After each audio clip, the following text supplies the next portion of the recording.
Biblia sa unang Korinto, pero bago natin palabasahin, so ko lang ipalabas sa inyo yung maikli lang naman to, yung pinuntahan ko sa South Korea para ma-encourage ko lang yung mga kabataan, no, ng BCM. Let us just watch. Maikli lang naman yan, hindi yan matagal.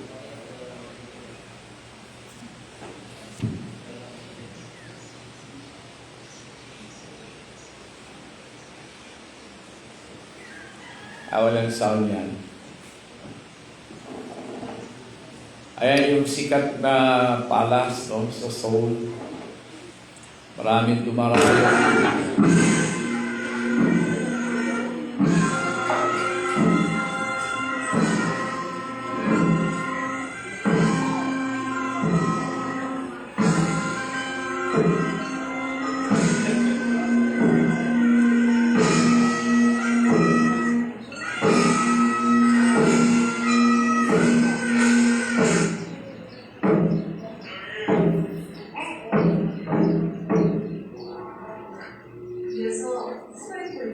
스마트의 명령을 전달하는 깃발의 움직임과 아이언주의 구조,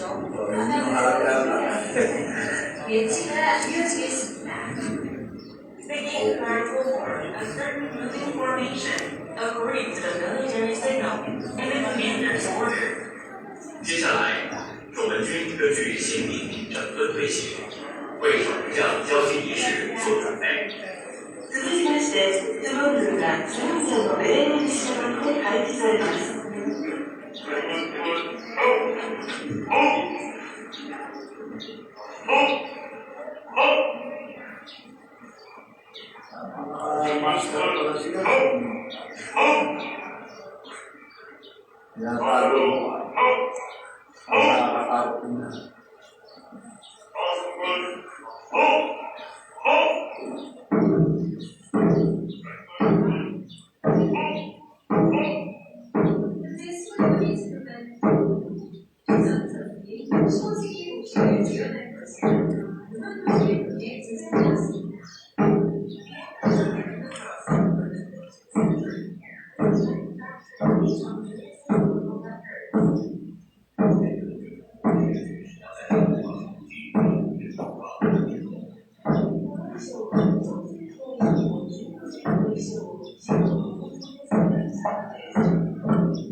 May balik kulay ng ano nila, no? May forte.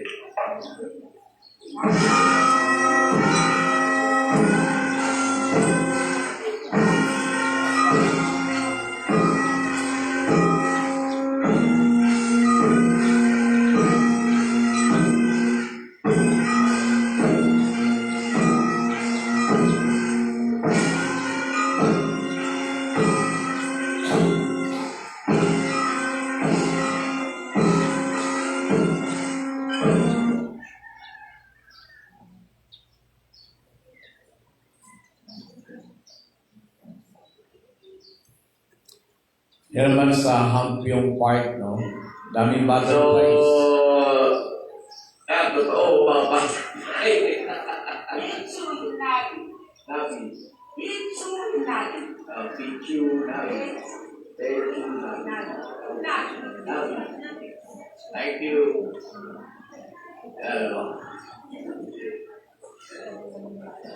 Talagang butterfly festival kasi kaya marami butterflies. So, tinita nyo sa paligid flowers and butterflies. Ano? Dami butterfly festival kasi kaya maraming butterflies. Yan.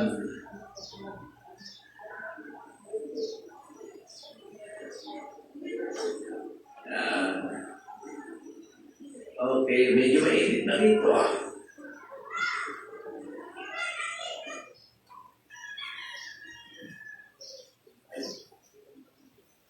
Ayan yung mga youth, no? Mga kabataan yan. May ilang pastor pero karamihan youth saka young professionals. GPS Batch 33, Hallelujah. GPS Batch 33, Hallelujah. So, pinalabas ko yan para yung mga kabataan natin na encourage. Hindi naman mayayaman yung nagpunta ron. May pananampalataya lang sila. So, importante talaga sa Kristiyano yung you have faith, no? Wala namang mapipera sa mga yon. Siguro, mangilang-ilang kabataan, maganda yung hanap buhay ng kanilang magulang. Pero, mga karaniwang kabataan lang sila, iba, estudyante, mga young professionals, mga may trabaho, kaya kaya rin yung pumunta, no, sa South Korea. I just want to give encouragement to the youth. If you have faith, mari isang araw makarating din kayo doon. Kasi ito palang programang ito, hindi ko rin nga alam kasi na ano to na pwede ang pastor, kala ko pang kabataan lang.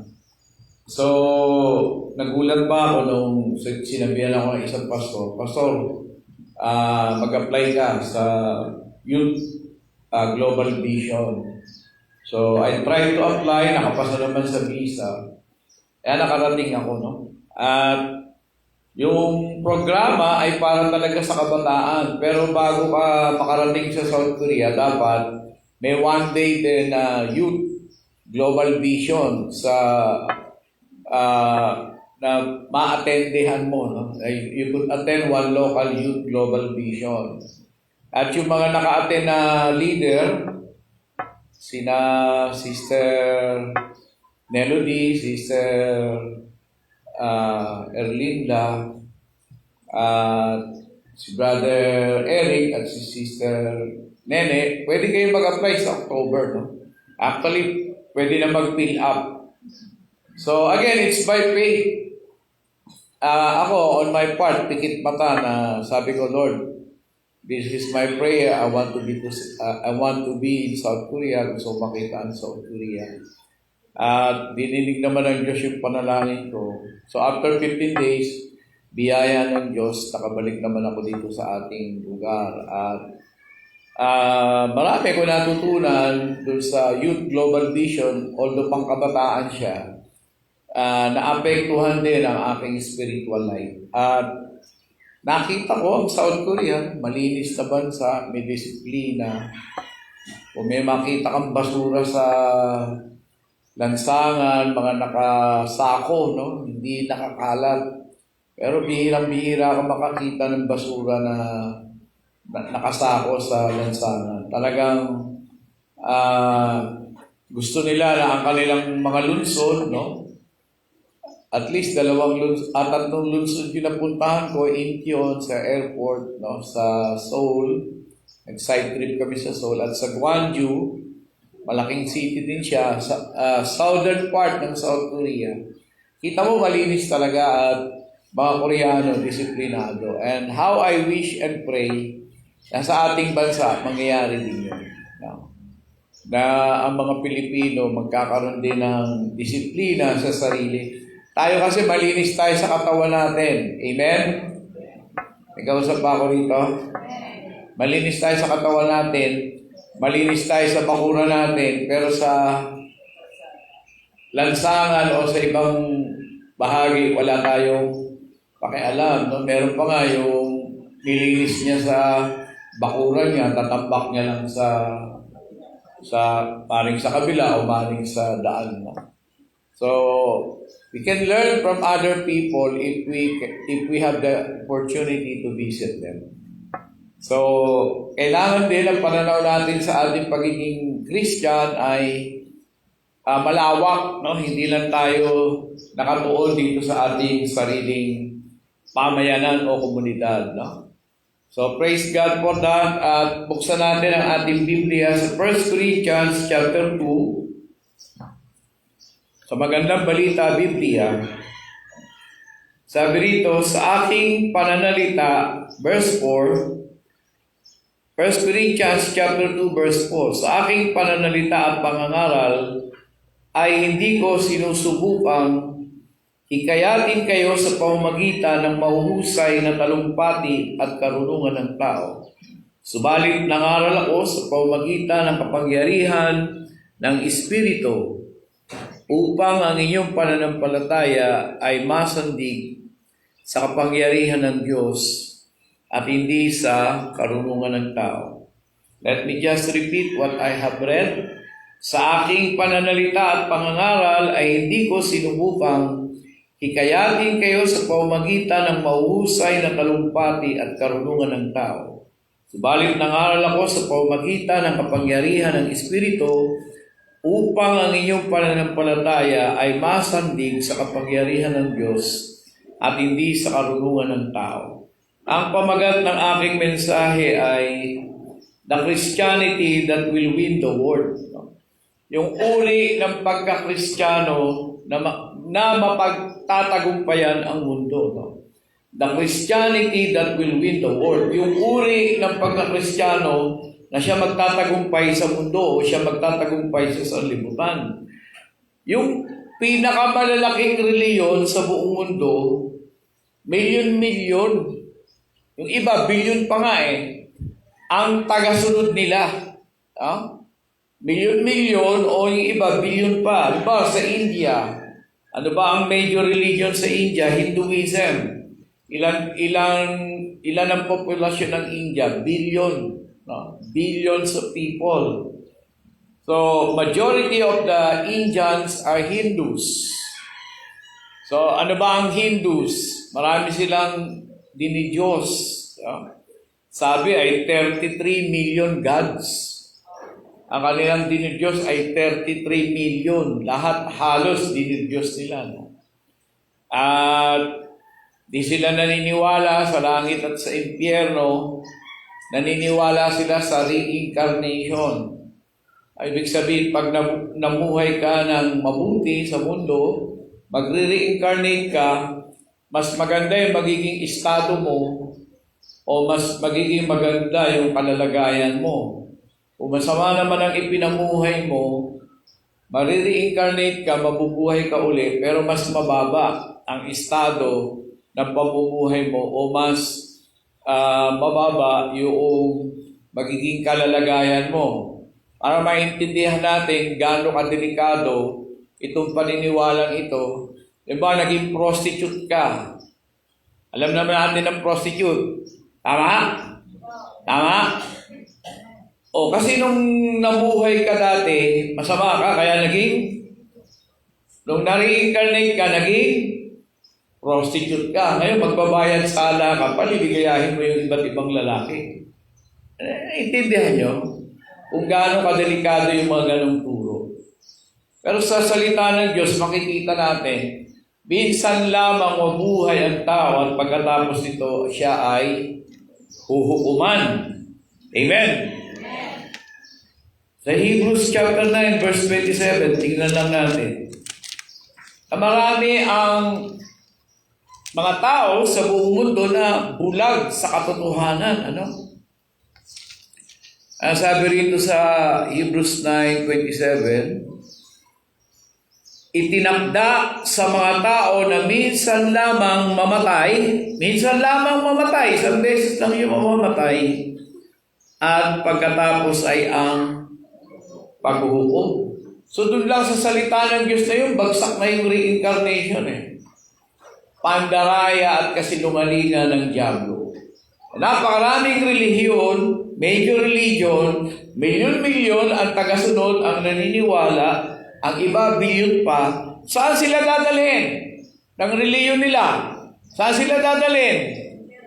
Sa impyerno. Walang ibang pagdadalahan. No?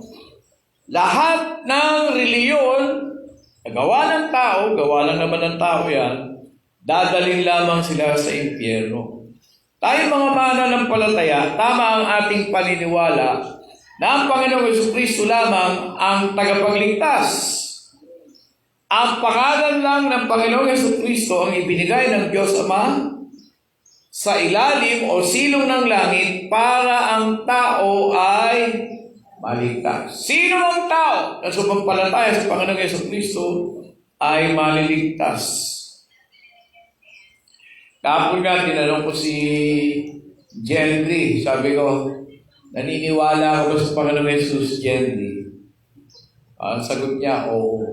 Pwede kita ilin sa panalangin ng pagtanggap, pagkilala sa Panginoong Jesucristo. Pumayag naman siya. At sabi ko sa kanya, bagamat sa Biblia, ang pinapasunod ay ang babae, dahil ako'y pastor, sasabihin ko sa iyo, ikaw ang sumunod kay Chia. Dahil siya ay Christian. O dapat magkaisa kayo sa pananampalataya. Magkaisa kayo. Kasi mahirap naman kung salungan kayo. Pag kayo nagkaanak, yung isa dadalhin doon sa simbahan niya. Di ba? Tapos susunod na linggo, doon naman sa church ng Christian.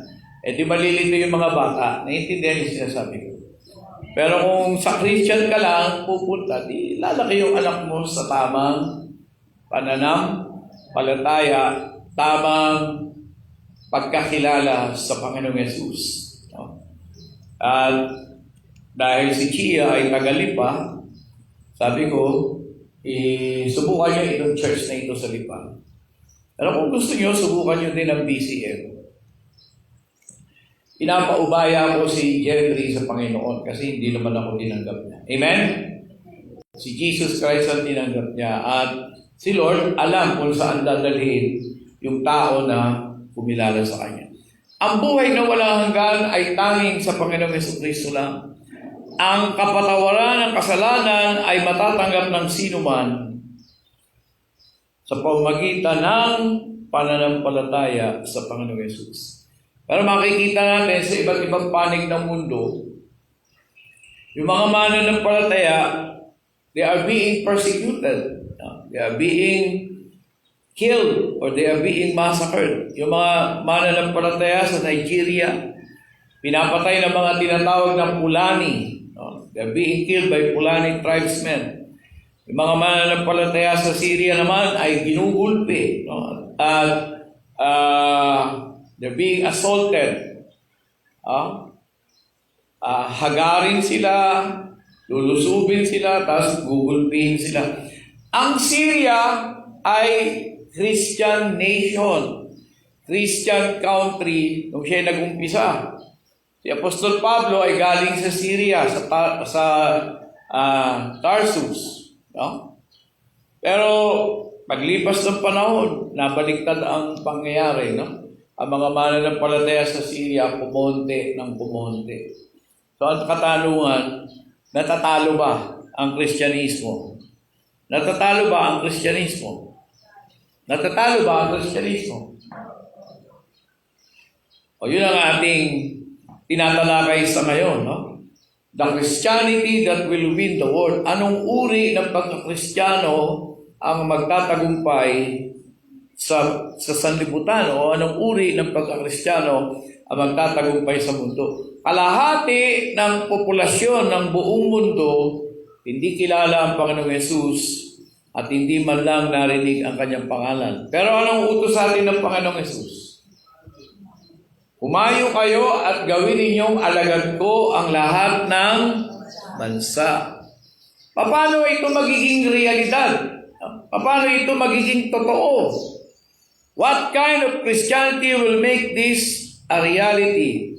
What kind of Christianity will win the world for Jesus? Kasagutan natin una, the Christianity that will confront and defeat the power and the works of the devil. The Christianity that will confront and defeat the power and the works of the devil. Ang uri ng pagkakristyano na magtatagumpay sa mundo ay yung pagkakristyano o kakristyanuhan na harapin at tatalunin ang kapangyarihan at mga gawa ng diablo. Sa Acts chapter 10 verse 38, mababasa natin ang ganito.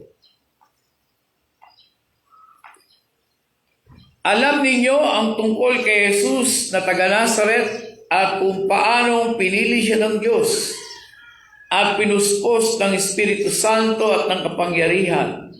Alam din ninyo na pumunta siya sa iba't ibang dako upang gumawa ng kabutihan sa mga tao at pagalingin ang lahat ng pinapahirapan ng diablo. Nagawa niya ang mga ito sapagkat kasama niya ang Diyos. Tanong ko sa inyo, totoo ba ang diablo? Totoo ba? O mababasa mo sa salita ng Diyos. Sabi rito, pagalingin ang lahat ng pinapahirapan ng diablo. So may diablo na nagpapahirap sa mga tao. Amen? O pero ang ating Panginoong Yesus, ang anak ng Diyos, ano ginawa niya? Pinagaling niya ang lahat ng pinapahirapan ng diablo. Sino ba si Jesus? Sino ba si Jesus? Si Jesus ay anak ng Diyos. Amen? The Lord Jesus Christ is the eternal Son of God.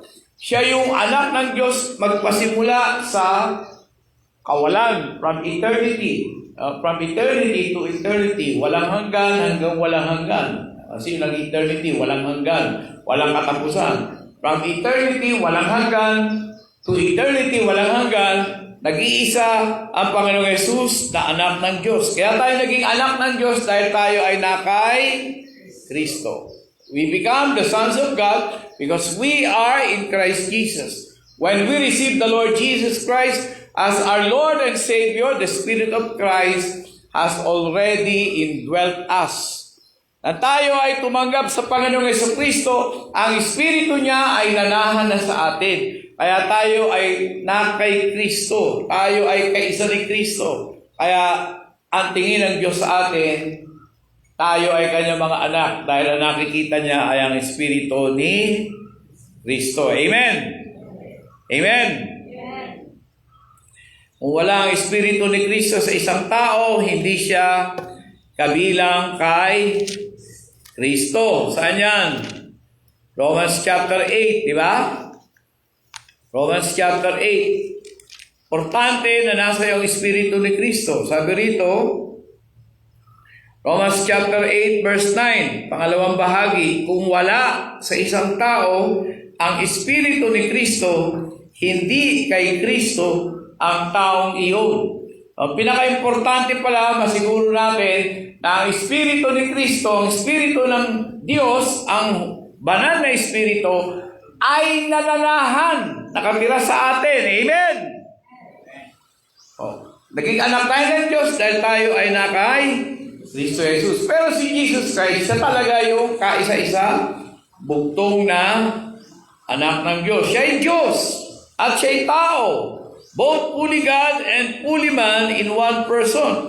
Pero kahit na siya ay anak ng Diyos, mababasa natin, kailangan siyang puspusin. Kailangan siyang puspusin ng Diyos ng Espiritu Santo at ng kapangyarihan. So, basahin uli natin yun. Diba? Sabi rito, alam ninyo ang tungkol kay Jesus na taga Nazaret at kung paano pinili siya ng Diyos at pinuspos ng Espiritu Santo at ng kapangyarihan. Noong nagkatawang tao ang Panginoong Yesus, hindi niya ginamit ang kanyang pagka-Diyos. Voluntarily, kusang loob, voluntarily, na hindi niya ginamit ang kanyang pagka-Diyos. Noong siya nagkatawang tao, siya ay ganap na nagdepende sa Espiritu Santo. No? He was able to do miracles, heal the sick, cast out demons by the power of the Holy Spirit. If the Son of God has to be anointed with the Holy Spirit, much more that we Christians should be anointed with the Holy Spirit. Kung ang anak ng Diyos kailangan puspusin ng Espiritu Santo, lalong higit tayo mga mananampalataya, dapat tayong mapuspos din ng Espiritu Santo. Can you say amen? Kung alisin natin yung supernatural, yung pagpapalayas sa mga demonyo, yung pagpapagaling ng Panginoong Yesus sa mga may sakit, yung pagbuhay sa mga patay, Ano ang ginagawa natin kay Jesus? Kung alisin natin yon, hindi tayo maniniwala na may mga pagpapagaling, may mga paggawa ng himala, nagparami siya, nagtinapay, pinakain niya, libo-libo, himala yun, palaya siya ng mga demonyo, mga patay, binuhay niya. Kung alisin natin yon, di natin paniniwalaan. Ano ginawa natin kay Jesus? Ano ginawa natin kay Jesus? Ginawa natin siyang tulad natin, tulad lang ng tao. Naintindihan mga kapatid? Naintindihan? Ngayon, kung tao siya, hindi siya dapat paniwalaan. Are you with me? And you understand? Kung tao lang si Jesus, hindi siya dapat paniwalaan. If the Lord Jesus Christ was just a man, then He cannot be a Savior, Redeemer, and our faith in Him will be in vain. So, di ka naniniwala na nagpagaling siya, nagpalayas ng mga demonyo, bumuhay ng mga patay, gumawa ng mga himala, lumakad sa ibabaw ng tubig. Ginawa mo siyang tao. At kung tao lang siya, hindi siya pwedeng maging Panginoon, hindi siya pwedeng maging tagapagligtas, hindi siya pwedeng maging manunubos. Sayang ang pananampalataya sa Kanya. Pero totoo ang lahat na nakatala sa Biblia. Amen? Totoo ang lahat na ginawa. Totoo ang lahat ng ginawa ng Panginoon Jesus. Nagpagaling ng mga may sakit, nagpalayas ng mga demonyo, gumawa ng mga himala, bumuhay ng mga patay. Totoo! Siya ang anak ng Diyos. Kaya karapat-dapat na siya'y sampalatayanan at siya lamang ang makapagliligtas sa iyo at sa akin. Amen. Tanging si Jesus ang magdadala sa atin sa buhay na walang hanggan. Kaya dapat natin paniwalaan yung lahat na nakasulat sa Biblia. Noong pangalawang araw ko sa Gwangju, ako'y natutulog sa kwarto na binigay sa akin ng pastor, Koreano, Pastor Joseph Park. About 2:47 Korean time, lamang sila ng isang oras sa atin. Ako'y nagising dahil may video call, no? May video call. Yung aking kaibigang pastor, Pastor Fernando de Guzman, Pastor Nanding, naka-video call kami, humihingi siya ng payo. Kasi merong kabataang babae, senior high school, na demonize o na demon possess, sinapian ng masamang spirito. Magkakaklase sila, puro sila babae. Minom sila ng alak. Pagkatapos silang uminom ng alak, yung isang kabataang babae na demonize, na demon possess. So tinanong ako ng aking kaibigan, ipanalangin yung demonized girl. Imagine mo, video call, no? Ganon, walang limitasyon sa Diyos eh. Amen? Walang limitasyon sa Diyos. To God, there is no limitation. He is not bound by time, space, or distance. So, sabi ko, Pastor, address mo lang, command mo lang, utusan mo lang yung masamang espiritu na lumaya sa pangalan ni Jesus. So, kung ano sinasabi ko, ginagawa niya. I cast out the demon spirit, I cast out the unclean spirit in the name of Jesus. Ano sinasabi ko, ginagawa niya.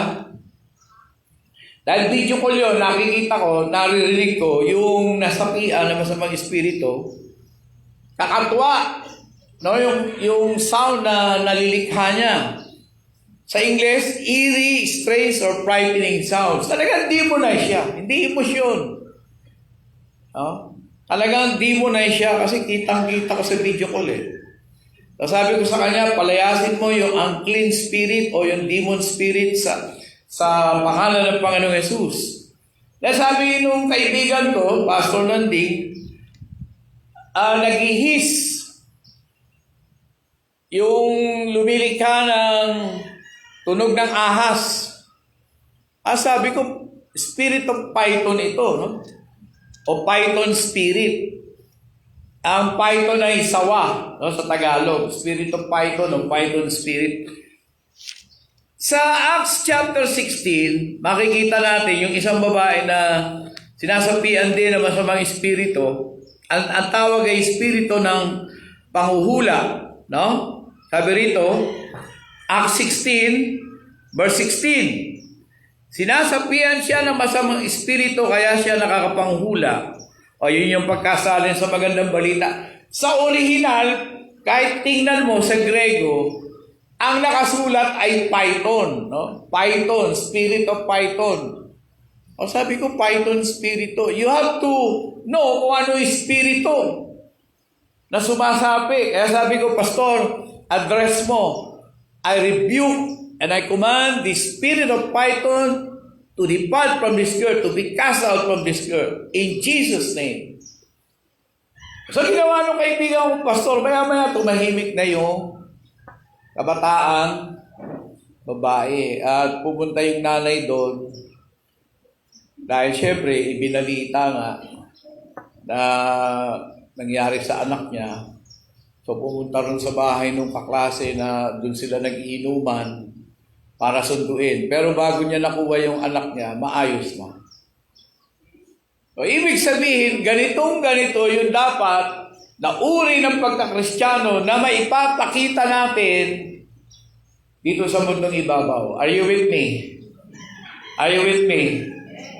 Kasi kung wala tayong kapangyarihan, kung wala tayong kapangyarihan na nagmumula sa Espiritu ng Diyos, hindi natin makukumbinsi ang mga tao na talagang sumasa atin ng Diyos. Kahit ako nakalive, sasabihin ko ito. Kasi yung bahay na pinag-inuman, di naman Christian, ang unang ginawa ay may rosaryo. Inaano yung rosaryo dun sa batang sinapian. Natawa lang yung batang sinasapian. Tapos yung santo, gano'n din, tinabig lang eh. Malakas, sabi no Pastor Nanding, malakas. Hindi talaga makukuha ng rosaryo at santo yun. Ang tanging magpapalaya sa masamang espiritu ay ang kapangyarihan ng Panginoong Hesus. Amen. O sa atin, kung tayo nakakompront, meron tayo na komprontang ganon. Anong gagawin natin? BCM people. Pray. Hindi tayo magpre-pray. You do not have to pray. You have to cast out. Palayasin mo sa oras na yun. Hindi kailangan ng prayer. Sa oras na yun, ang kailangan ay palayasin ang masamang espiritu. Pag mababaw ang spirituality natin, kahit yung sinasabi ko, hindi yung paniniwalaan. Pag mababaw ang spirituality natin. Yung spiritual senses, parang kutsilyo yan, dapat tinapatalas. Nagiging matalas ang spiritual senses. Sorry to say, kahit na ako'y naka-live, na-encounter ko sa turo ng isang magaling na pastor on demonology, pag-aaral sa mga demonyo, demonology, si Pastor Lester Sobral. Research about him, kinasangkapan siya ng Diyos para palayain yung isang preso, babaeng preso sa Manila City Jail na demonized, at nagkaroon ng revival sa Manila that time. Di pa ako Christian noon, kaya binabasa ko na lang. Ito sabi niya, masakit to. Ang pinakamabaho na espiritu ay ang mga espiritu na nasa mga bakla at tomboy. Ano sinabi ko? Ang pinakamabahong espiritu, yung espiritu na nasa mga bakla at tomboy. Parang hindi ko matanggap. Sabi ko, parang sobra naman to, parang anlupit. Pero totoo pala. Totoo pala. Maaamoy mo espiritu sa isang bakla o sa isang tomboy, mabaho talaga. Mabaho talaga. Pero wala ka magagawa doon kasi ano ginawa niya? Ano ginawa niya? Pinili niya yun Are you with me? Pinili niya yun. Kailan magsisi muna siya. Alam, magsisi muna siya. Kailangan isuko niya ang buhay niya sa Panginoong Hesus para lumaya siya. Pag nagiging matalas ang spiritual senses mo, yung pakikipag-ugnayan sa iyo ng Diyos, nagiging klaro. Doon sa tinulugan ko, sa bahay ng pastor, 2 ang churches doon. Yung church niya, saka yung isa pang church, hindi ko alam kung anong church yun. Pero Christian. Pero maraming demonyo doon sa lugar na yun. I can sense maraming demonyo. Bakit? Kasi may Buddhist temple doon eh. May Buddhist temple na matagal ng panahon, yung Buddhist temple nandun. Baka nauna pa yung Buddhist temple doon sa 2 Christian church. Sabi ko, maraming demonyo sa lugar na ito. Maraming masamang espiritu sa lugar na ito. I can sense it. Kaya sinasama ko sa prayer yun. Sinasama ko sa prayer yung lugar na yun, yung neighborhood na yun. O dito sa atin, ano nasi-sense natin dito sa ating lugar? Dito sa Agoncillo, dito sa Coral ng Monte. Simple lang, religious spirit. Religious spirit. Yung religious spirit, binulag ang mga tao dito para hindi sila makaunawa, hindi sila makaintindi sa pangangaral ng Ebanghelyo. Para ka nakikipag-usap sa tao, tuod.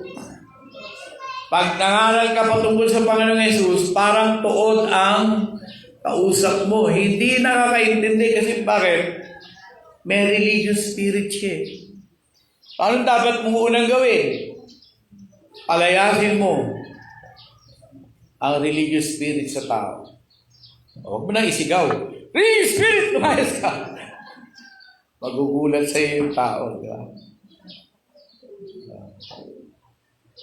Gagawin mo pag katalikod siya. Kaya si Henry, Sister Melody, dama ko na anak ng Diyos si Henry kahapon. Pinapadama din sa akin ng Diyos eh. Kaya, pinagpre-pray ko siya, malit siya ni Kia, na maglingkod sa Panginoon. Tamang daan, pagkakilala, paglilingkod sa Panginoon. Sino ba ang Christian sa Enriquez? Kayo pala? Sister Emma? Henry. Sama-sama natin pag-pray. Dama ko kahapon si Henry na anak siya ng Diyos. Pinili din siya ng Diyos. Kaya lang, hindi tayo hard sell. Hindi tayo hard sell.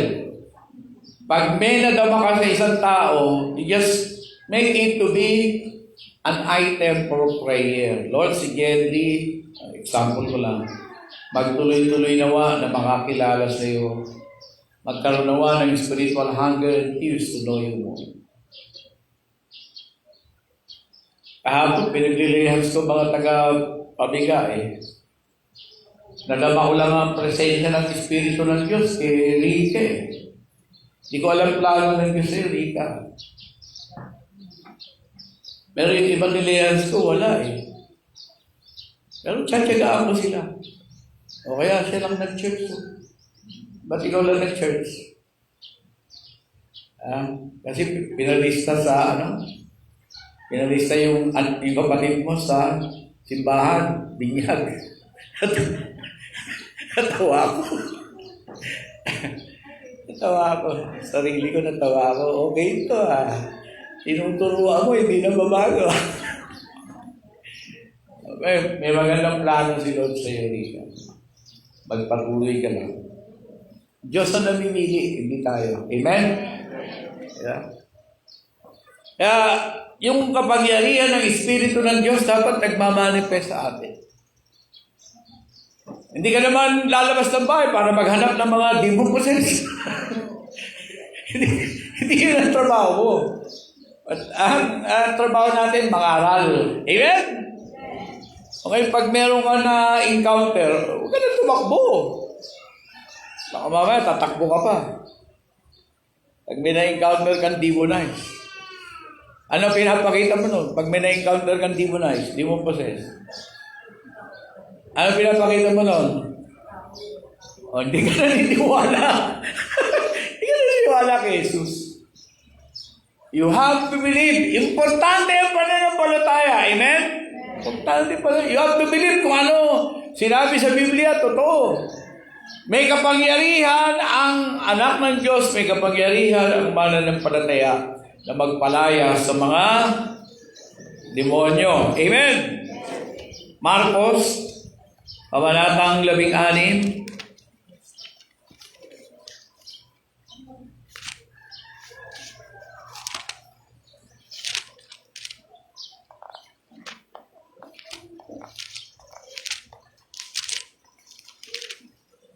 Nasabi rito, ang mga sumasampalataya, Mark 16:17, ang mga sumasampalataya ay bibigyan ng kapangyarihan gumawa ng mga himala sa pangalan ko'y magpapalaya sila ng mga demonyo. Paniwalaan mo. Mananampalataya ka, binigyan ka ng kapangyarihan ni Lord na magpalayas ng mga demonyo. Hindi mo nga kailangan maging pastor. Anong kailangan? Anong kailangan? Believer! Amen! O sabi nga, I'm a believer! I'm a believer! O yun lang requirement. Believer ka kay Jesus Christ. Pag believer ka, may kapangyarihan ka magpalayas ng mga demonyo. Amen? We should be able to confront and defeat the power and the works of the devil. Satan, the devil, is a thief.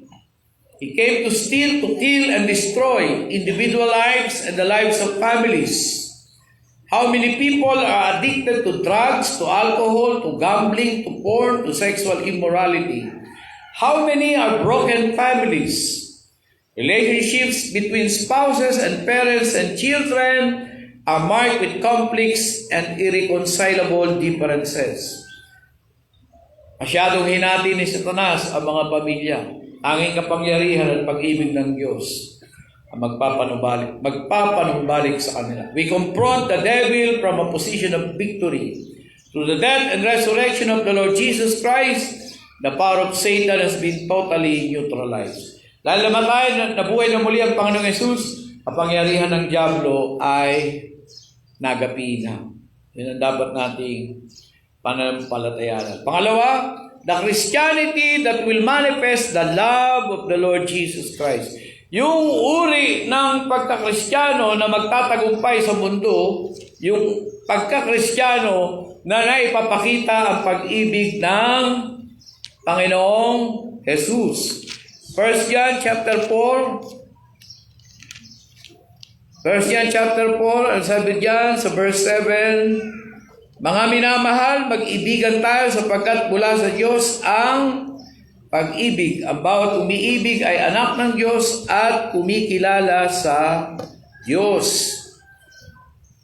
Verse 10, ito ang pag-ibig, hindi sa inibig natin ng Diyos, kundi tayong inibig niya at sinugo niya ang kanyang anak upang maging handog para mapatawad ang ating mga kasalanan. Mga minamahal, verse 11, kung gano'n kadakila ang pag-ibig ng Diyos sa atin, dapat din tayong magmahalan. Kailan na wala pang taong nakakita sa Diyos, ngunit kung tayo nagmamahalan, nasa atin ang Diyos at nagiging kanap sa atin ang kanyang pag-ibig. Verse 19, tayo umiibig sapagkat ang Diyos ang unang umibig sa atin. Nagsasabing iniibig ko ang Diyos, subalit napupot naman sa kanyang kapatid ay sinungaling. O ang kapatid na kanyang nakikita, hindi niya magawang ibigin.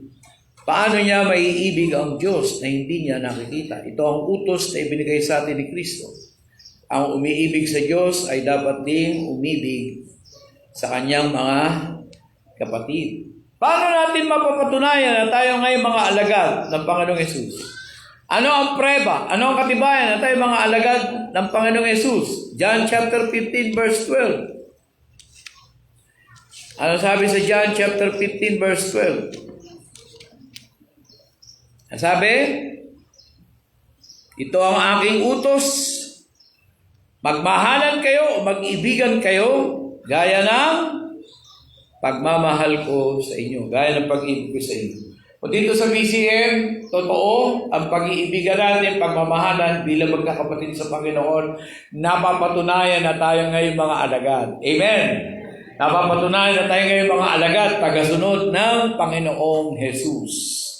Kapag ito yung uri ng pagkakristyano na pinapamalas, pinapakita natin, may kapangyarihan tayo ng Espiritu Santo, at yung pag-ibig ng Panginoong Jesucristo naghahari sa atin. Yung BCM, in the name of the Lord Jesus Christ, will survive many decades. Many decades. No? Magsusurvive ang BCM. Maraming dekada, malalampasan ito. At di pa bumabalik ang Panginoon, mananatili ang BCM.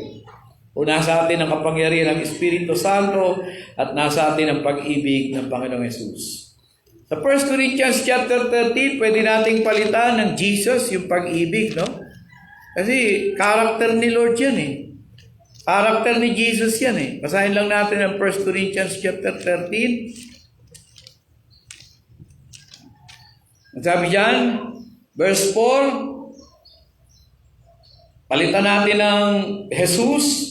Si Jesus ay matyaga at magandang loob, hindi mainggitin, hindi mayabang, hindi mapagmataas man, hindi magaspang ang pag-ugali, hindi makasarili, hindi magagalitin, o mapagtanim ng sama ng loob sa kapwa. Si Jesus ay hindi natutuwa sa masama, sa halip ay nagagalak sa katotohanan. Si Jesus ay matiisin, mapagtiwala, puno ng pag-asa, at nagtiyatyaga hanggang wakas. May sense pa rin. Amen, mga kapatid. Intindihan? If we substitute the name of Jesus to the word love, it makes sense. Ngayon, substitute natin yung ako. Ako. Substitute natin yung ako. Ako ay matyaga at magandang loob, hindi mainggitin, hindi mayabang, hindi mapagmataas man, hindi magaspang, hindi magaspang ang pag-uugali, hindi makasarili, hindi magagalitin o mapagtanim ng sama ng loob sa kapwa, hindi ako natutuwa sa masama, sa halip ay nagagalak sa katotohanan. Ako ay matiisin, mapagtiwala, puno ng pag-asa, at nagtiyatyaga hanggang wakas. Pwede ba yun? Pwede ba yun? Anong hindi? Dapat. Pwede ba sabi mo? Oh, sorry, nabigay ko. My bad. I apologize. Sorry. Nabigay ako. Sorry. Pwede i-substitute yung ako? Nasa atin na ba ang pag-ibig ng Diyos? Nasa atin na ba? Hindi na nga natin kailangan hingin eh. Nasa atin na ang pag-ibig ng Diyos. Bakit?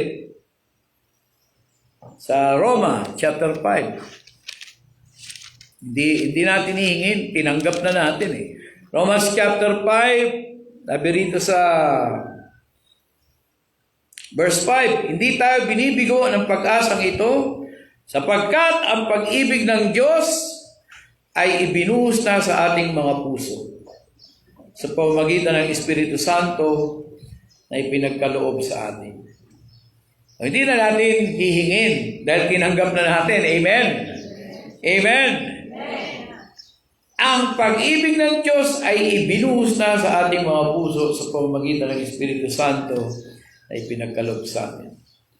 Alam niyo yung pitong iglesia sa pahayag, 7 churches in Revelation, wala na ito lahat. Wala na. Ang bansang Turkey sakop kasi nila ng Turkey. Ang bansang Turkey 99.99 Muslim. Wala nang Christian witness. Batay sa official statistic ng gobyerno. Ano nangyari sa mga churches na yun? Kasi mababasa mo rito yun. Ang mensahe para sa iglesia sa Efeso, iglesia sa Esmirna, iglesia sa Pergamo, iglesia sa Tiatira, iglesia sa Chitira, iglesia sa Sardis, iglesia sa Philadelphia, iglesia sa Laodicea. Wala na yan lahat. Pag pumunta ka sa Turkey, ano na lang yan? Rabol. Bako na lang. Ako natatawa pag may mga tour doon eh. Ano pang tinitingnan dyan? Wala na church dyan. Kahit yung literal na church, wala na. Yung building, rabol na, bato na. Ruins. Kasi Turkey is 99.99 Muslim. Bakit nagkaganon? Submit, no? Na yung mga iglesia dito na binabanggit sa pahayag, maaaring naganap sa kanila o nagkatotoo yung sinabi sa 2 Timothy. Dito na tayo magtatapos.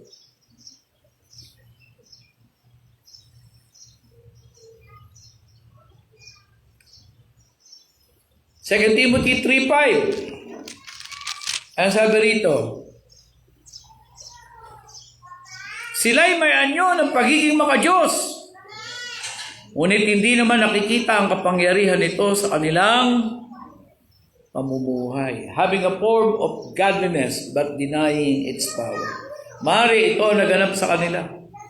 Nag-anyo ng pagiging makadiyos, ngunit hindi naman nakikita ang kapangyarihan nito sa kanilang pamumuhay. O ang BCM, anumang iglesia, mag-manifest, makita ang kapangyarihan ng Espiritu Santo at maghari ang pag-ibig ng Panginoong Jesucristo. Kahit ilang taon pa ang dumaan, dekada-dekada man hanggang di bumabalik ang Panginoong Yesus. Yung iglesia na yon, mananatili at magtatagumpay. Amen? At yun ang ipanalangin natin sa BCM. Purihin ng Panginoon. Tayo tumayong lahat, mga kapatid. Doon sa aking church na pinuntahan, dalawang Sunday ako nag-church, no? Walang komunyon. Sabi ko, pambihira, nalimutan yung komunyon. Utos din ng Panginoong Yesus yan. So sabi ko kay Sister Myers, magpapakomunyon ako. Personally, hindi ako nakapag-komunyon. I do not want this month nalilipas, no? Hindi ako nakapag-komunyon. Kasi utos din ng Panginoon yan. Amen? Dalawang utos niya, mag-bautismo at mag-komunyon. Alalahanin siya sa magitan ng komunyon. Kaya tayo ay, samahan ninyo ako, tayo ay magkukomunyon ngayon, pag-alaala sa kamatayan ng ating Panginoon na nagpalaya sa atin sa kapangyarihan at kaparusahan ng kasalanan. Pwede na tayong pumila